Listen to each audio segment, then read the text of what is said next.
And we're back for our daily NBA best bets here on Sunday, November 2nd. It is the final day before the college basketball season. Of course, that starts tomorrow. We've got college basketball all day long on Monday, starting at, I kid you not, 5 a.m. here on the West Coast. It's ridiculous stuff. We'll get into that tomorrow, as every single day starting tomorrow will be our college basketball best bets at 5 a.m. Pacific. Of course, the NBA best bets will shift to 7 a.m. Pacific starting tomorrow. But again, today, NBA best bets, no MLB today. The Dodgers win the World Series because of course they did. But again, 5 best bets today for the NBA. We've got a good amount of games. Headlined, I think, by the Miami Heat going to Los Angeles to take on Luka Doncic, Austin Reeves, and the Los Angeles Lakers. So we're going to have a best bet for that game and more. But folks, before we get into the video, make sure to hit that subscribe button down below for some more daily NBA best bets here on the channel. Of course, NFL action today, so go check out our NFL predictions and best bets and best player props as well. Those will be linked in the description down below. And tomorrow we will have our college football predictions out, over 4 hours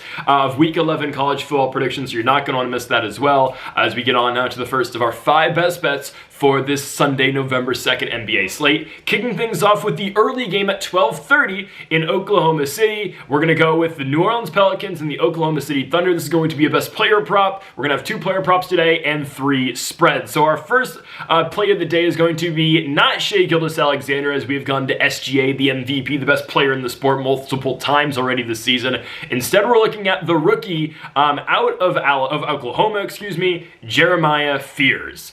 Guys, Jeremiah Fears so far in 2025 has been excellent. Obviously, again, was an Oklahoma Sooner last year, and he's come into New Orleans, and he has already been a prominent figure in this rotation. Jeremiah Fears, in his last 4 games, has played 29, 27, 30, and 29 minutes. He's playing huge clutch time minutes in New Orleans' last game over at the Intuit Dome against the Los Angeles Clippers, and that was one hell of a game, right? We had Pels spread in that one. It was plus 11.5 for New Orleans, and they're down big early. The Clippers establish a big lead, and Zion Williamson, Jordan Poole, and Jeremiah Fears are the biggest reason in why New Orleans gets back in that game, or Z, as the Pelicans commentators always refer to Zion. But a big night for the Pels. They get right back in that game, and of course Kawhi Leonard hits a shot because, Kawhi Leonard is a big clutch time player, winning the game ultimately for the Clippers. But we're going to be going with another, we're going to take the Pels here. We're going to take, well, not the Pels spread. We're going to take Jeremiah Fears here in all fairness, a very difficult spot. Right? Those commentators yesterday or the other day for New Orleans seemed very dejected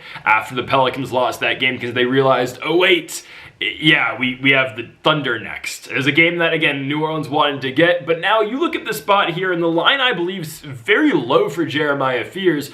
Over 11.5 points. And again, with the minutes that are already established for Jeremiah Fears, this is not that crazy of a line to ask for. Again, last 4 games, 29, 27, 27, 30, and 29 minutes. And look at the points totals, except for one game where he only scored 2 points against the Boston Celtics. We don't need to talk about that. The other 3 games, he goes over this line. In all fairness, 2 of those games, he only scores 13 points, but the amount of shots that Jeremiah Fears takes and the uptick in shots that Jeremiah Fears takes, I believe we're going to be fine. Again, these games where Fears goes over his line, 13 points, 21 points, 13 points, since shifting into, again, a bigger and a more prominent role for New Orleans in that main rotation. Not just in the main rotation, but playing starting minutes for this team, as New Orleans has played Jordan Poole off the bench this year. And don't get me wrong, Jordan Poole is going to play clutch minutes for the Pelicans. He took some big shots and some big threes in the Pelicans' very close game against Los Angeles the other night. But Jeremiah Fears is the starting point guard. The Pels are right now starting Jeremiah Fears, Trey Murphy III, Herbert Jones, and Zion Williamson, and Yves Missy, the former center from the Baylor Bears, in their starting 5. And we haven't really gotten to talk about New Orleans much this season because they're the 0-5 Pelicans, but I've been very impressed out of what we've seen so far of Jeremiah Fears. Started the year against the the Grizzlies, only getting 18 minutes.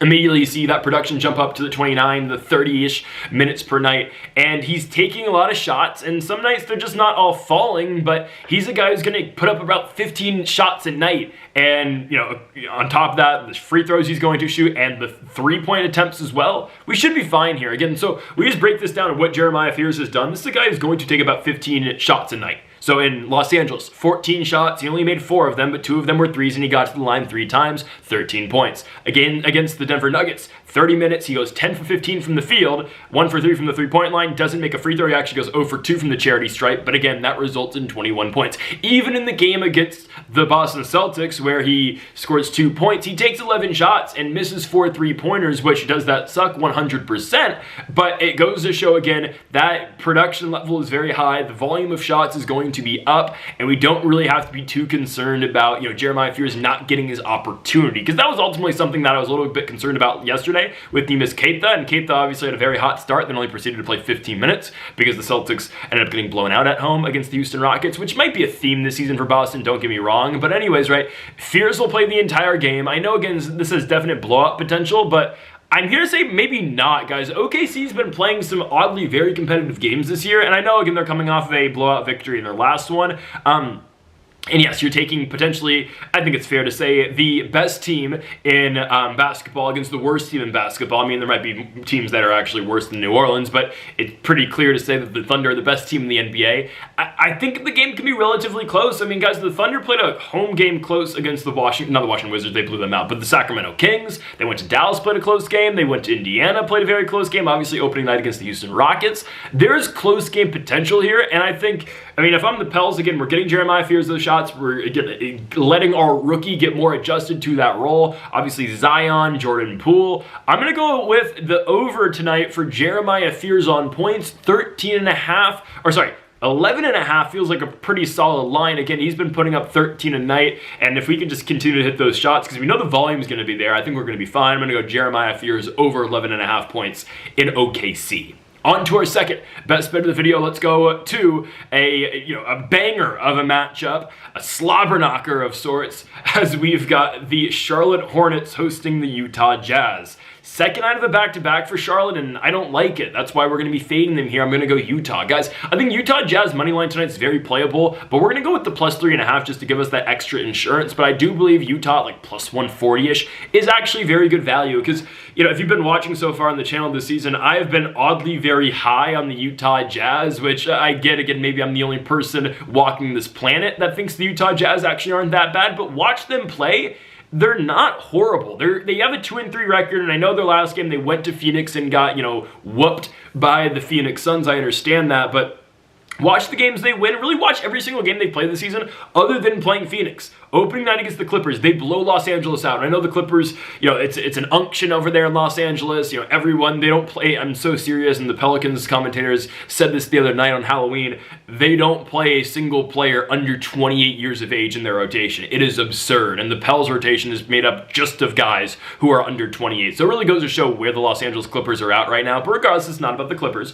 Opening night, Jazz at home in Salt Lake, blowout Los Angeles. They go to Sacramento, lose a 1-point competitive game, play an overtime game in which Lauri Markkanen becomes the first 50-plus point game scorer for a Utah Jazz player since Karl Malone did it back in the 1990s. Regardless, it's a 4-point victory for Utah over the Phoenix Suns. They play the Trailblazers in a very competitive game where they lose by 2, but Portland, look at them now. Again, they've been free to Chauncey Billups. They're playing good basketball. Unfortunately, the Jazz's last game, they got blown out in Phoenix, but you go to Charlotte now. I'm not scared of the Charlotte Hornets. I don't think anybody should be scared of the Charlotte Hornets, especially the Hornets coming off the second night of a back-to-back. Yesterday, a loss for Charlotte against the Minnesota Timberwolves, losing by 17 points. It's a game in which LaMelo Ball did play, and we thought, obviously, and again, my apologies for this, we thought the Hornets were going to be much more competitive in that game. They weren't, but LaMelo plays 33 minutes, 18 points, and I would assume LaMelo Ball is going to play once again tonight, but that's a guy who's already nursing an injury. He was questionable to play. It was a game-time decision to play as is, and now he's got to play back-to-back. I mean, if there was ever a night where they would sit LaMelo Ball, who is still their young star, and I don't know what core we're trying to build here in Charlotte, but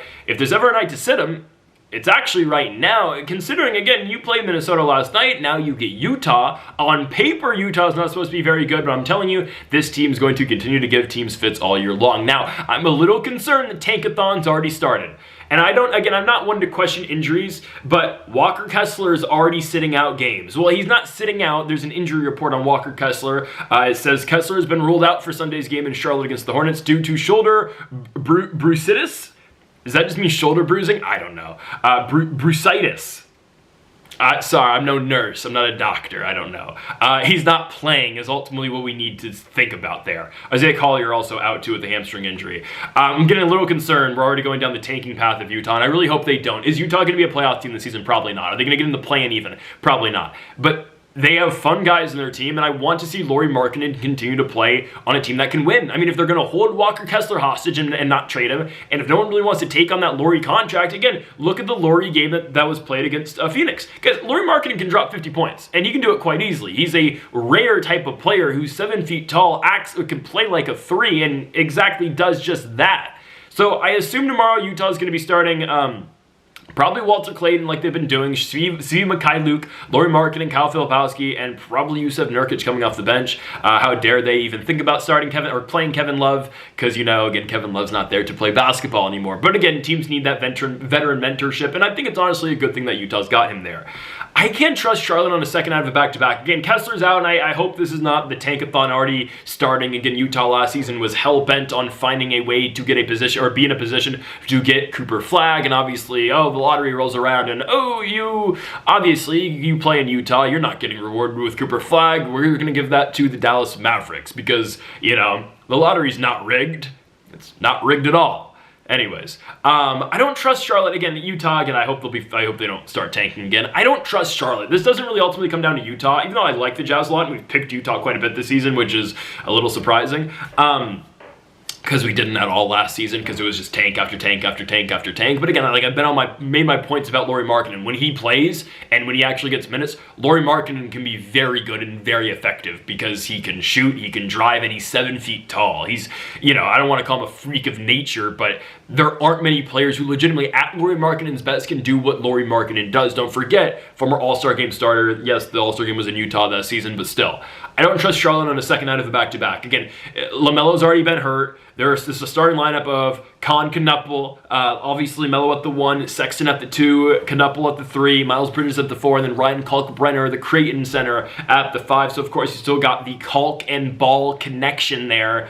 But I just, again, there's a very good chance Melo does not play this game. I don't love the bench unit out of Charlotte. It's a young bench unit, don't get me wrong, but I think we're fine here with Utah. I get it's a road spot for the Jazz, but if Lauri Markkanen's playing, and maybe I'm putting too much on Markkanen right now, but legitimately, if Lauri's playing, I have to go with Utah here, just because I do believe in the guy quite a bit. He's already gone out and scored 50-plus points this season, and if he wants to reestablish himself as an all-star in this league, and if he wants to get the hell out of Utah and get traded, well, he's got to continue to play well, because obviously the Jazz are going to turn Lauri eventually into draft capital. So I'm going to go Utah Jazz tonight, plus 3.5. I feel like it's an automatic move for me. Give me Utah here on the road in Charlotte, North Carolina, against the Kalk and Ball connection. We're going Utah plus 3.5 here on the road. On to our third best bet of the video, we move to Cleveland, Ohio for the Atlanta Hawks and the Cleveland Cavaliers. We are going to be taking Cleveland in this game, and we're taking the Cavs minus 5.5. Now, obviously, the big news yesterday out of Atlanta was that Trae Young is now out multiple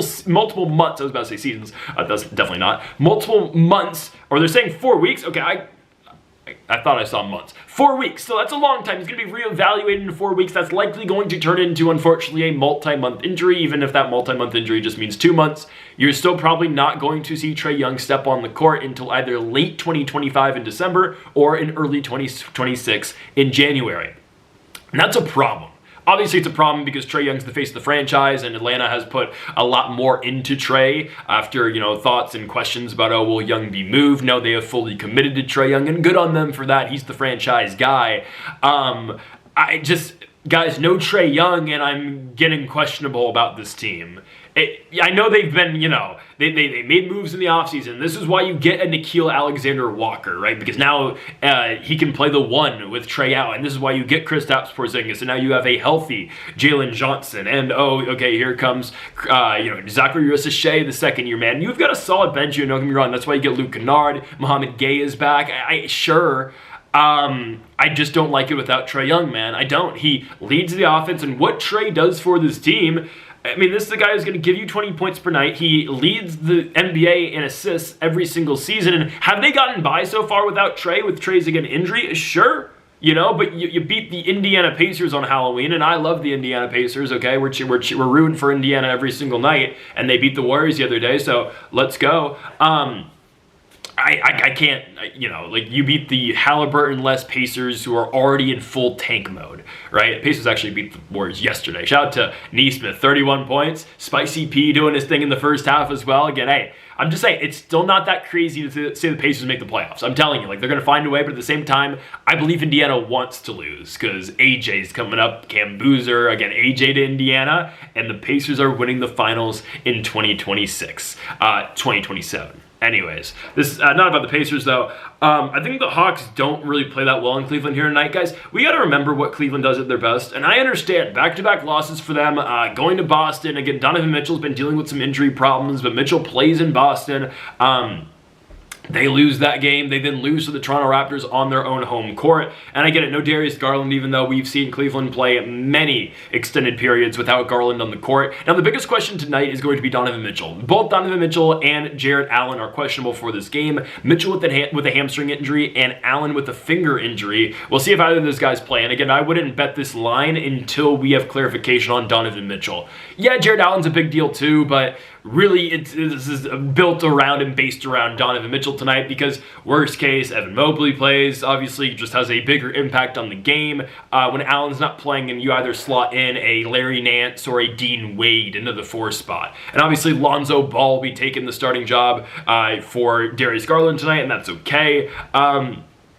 I think the Cavs should still dominate. Atlanta's still a team that doesn't play defense, and the Cavaliers kind of represent that same mindset as well, but I'm going to take the team who I believe is more explosive offensively. And yes, right, again, Cleveland missing Darius Garland. Cleveland potentially missing Jarrett Allen. And the Cavs did play that game against Toronto in the NBA Cup without Donovan Mitchell, and obviously no Garland. He's been out for quite a bit as well. I think they should get their guys back tonight, and Allen didn't play that game either. I think they should get Mitchell back, and if he doesn't play, I'm just going to say this outright, scratch it. Don't play this. If Donovan Mitchell doesn't play tonight, I don't like it at all. Like, again, Trae Young and Darius Garland kind of balance themselves out, even though, 100% is Atlanta losing more with Trae Young not playing than Darius Garland not playing for the Cavaliers, 100%. But if you combine, okay, Young not playing and then potentially Allen and Garland not playing, are we even now? I guess we kind of are, because I still don't know, though. Trae Young does so much for that team, and I get it, Young's been out for a couple games now. Atlanta's done nothing but win, and when Mitchell hadn't played for the Cavaliers, they did nothing but lose.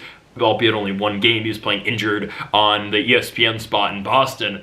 But I still got to go with Cleveland here, guys. Cleveland's at home. We know this offense can be very explosive, and as long as Mitchell plays, how can I bet against this team? I got an Atlanta team here who I know Jalen Johnson stepped up and they've won back-to-back games. Look who they've beaten, though. They beat the Brooklyn Nets and they beat the Indiana Pacers, right? A Pacers team that is actively trying to go in the tank, and the Brooklyn Nets who are always in tank mode.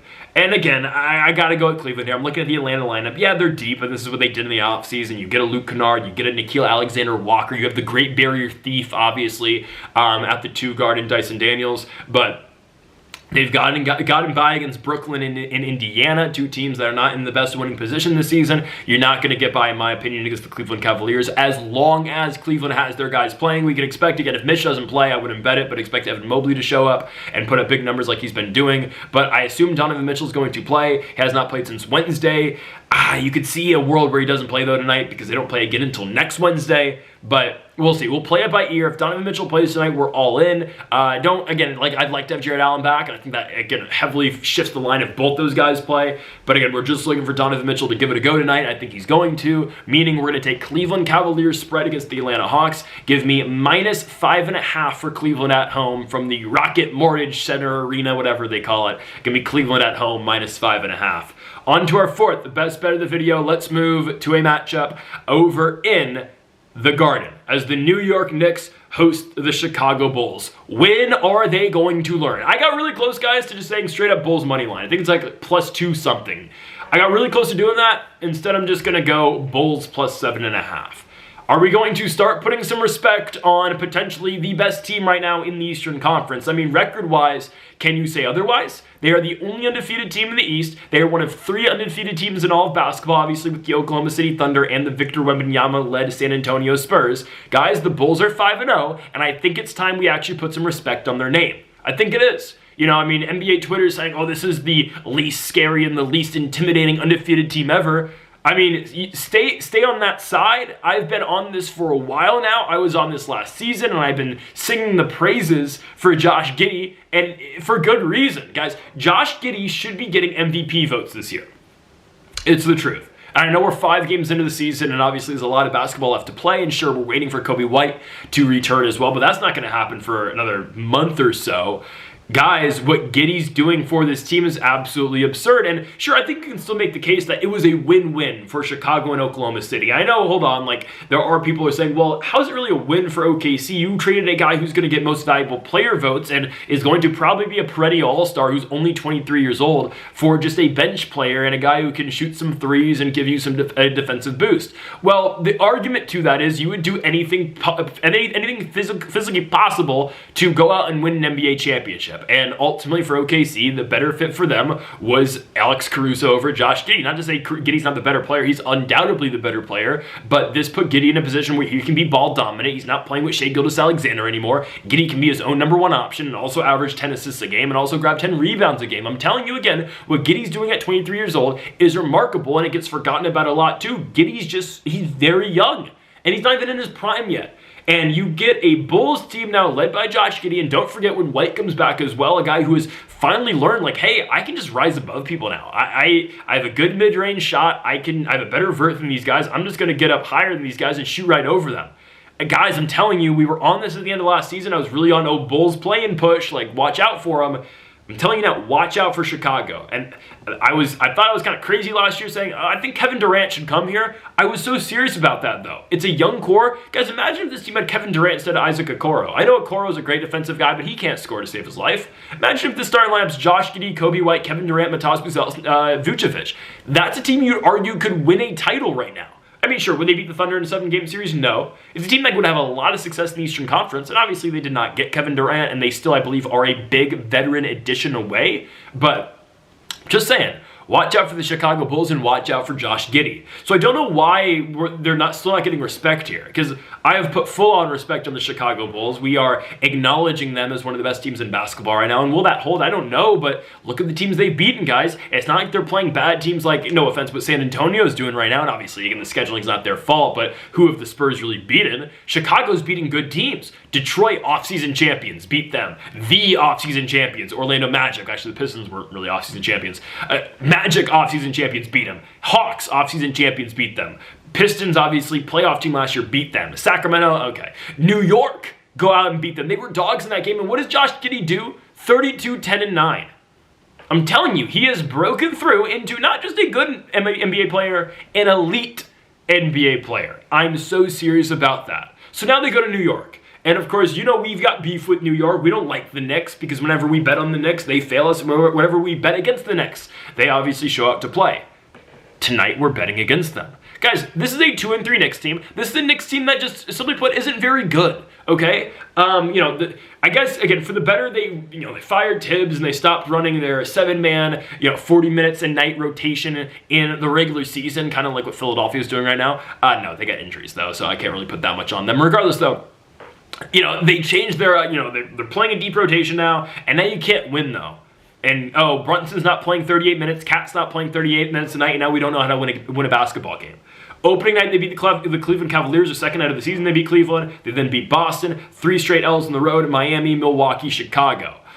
Miami's not on their level. Milwaukee, I don't care what anybody says. Oh, the Bucks beat the Warriors without Giannis. Guys, the Bucks aren't going anywhere this season.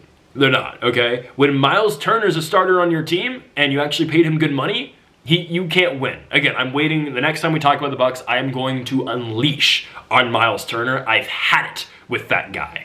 Anyways, though, this Knicks team this season has just been how much can Jalen Brunson carry them? How much can Cap? How far can Cap take him?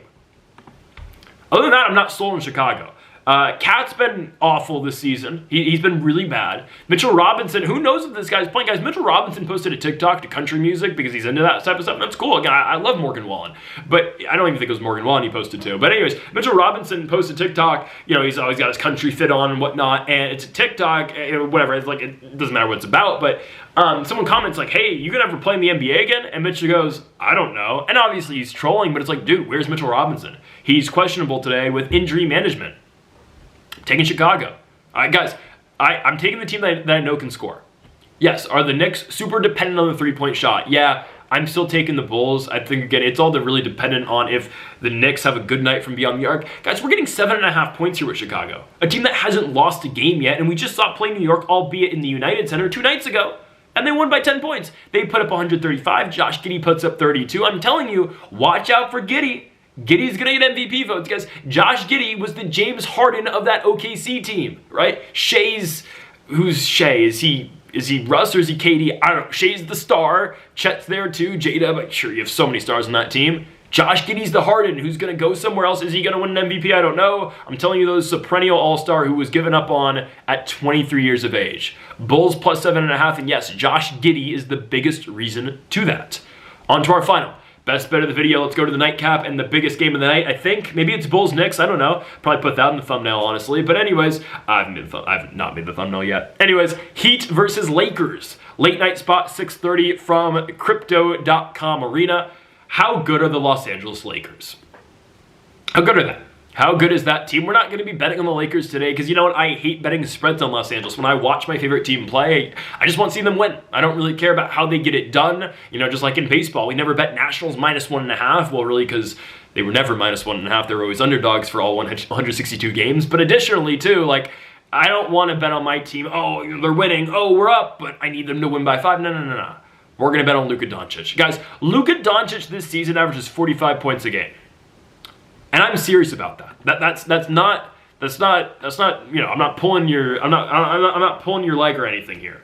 That's legitimately what Luka Doncic does. Imagine trading this guy. I mean, the fact that this guy got traded at 26, at 25, it's unbelievable. Luka Doncic this season, guys, averages 45 points a game, 12 rebounds a game, and 8 assists a game. And obviously that's through 3 games. Is that going to go down? Yes. But it's absurd. Luka Doncic, his lowest scoring night this year is 43 points against the Golden State Warriors, 49 against Minnesota, and 44 against Memphis. And obviously, eventually, is this going to fall off? And is he going to, obviously, we're going to see those numbers go down? Probably. It's obviously, it's basketball. It's going to happen eventually. But over 33.5 points tonight? It's not that crazy. It's really not. Guys, Luka's putting up 40 a night. Asking him to get 34, it's not too crazy. I am a little bit concerned with the blowout, but guys, Miami really has not lost via blowout fashion so far this season. We look at the Miami team on paper and you're like, oh, okay, Tyler Hero's out right now. They're starting Davion Mitchell. Norman Powell, I think, might not be playing tonight. He's playing the Lakers. He'll find a way to do it. He did it all the time when he was in Los Angeles with the Clippers. He'll find a way to play as a Heat tonight. But, you know, and obviously Rozier is out for obvious reasons. But, no Tyler Hero. You look at the team on paper, like, oh, okay, Davion Mitchell, Norman Powell, Wiggins, Bam Adebayo, Khalil Ware, who had Bam Adebayo in his all-time top 5 greatest player ever list. And you're thinking on paper, oh, this team's not great. Well, they're 3-2, right? Losses are competitive games in San Antonio by 6 and in Orlando against the Magic by 4. Their victories in Memphis before Ja got suspended, which, again, Ja's not playing tonight via suspension is crazy. Win over the Knicks, but I mean, who doesn't beat the Knicks? And then a win over the Charlotte Hornets via a blowout by 30-plus points.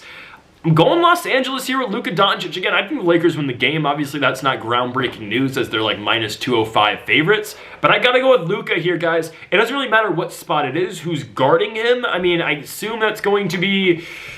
I don't even know who they're going to put on Luka tonight. I assume you're going to put Davion Mitchell, who's known for being a good defender, but is he big enough to guard Luka? They're going to put Andrew Wiggins on him? I don't know. It doesn't really matter. It doesn't matter who guards Luka. This guy comes off, he's out a week for an injury, comes back, immediately drops 40-plus against the Memphis Grizzlies. And oh, by the way, his number 2 option, Austin Reeves. So you have to respect both of them. Oh, by the way, you know who the Lakers' 3rd option is going to be in about 3 weeks? LeBron James.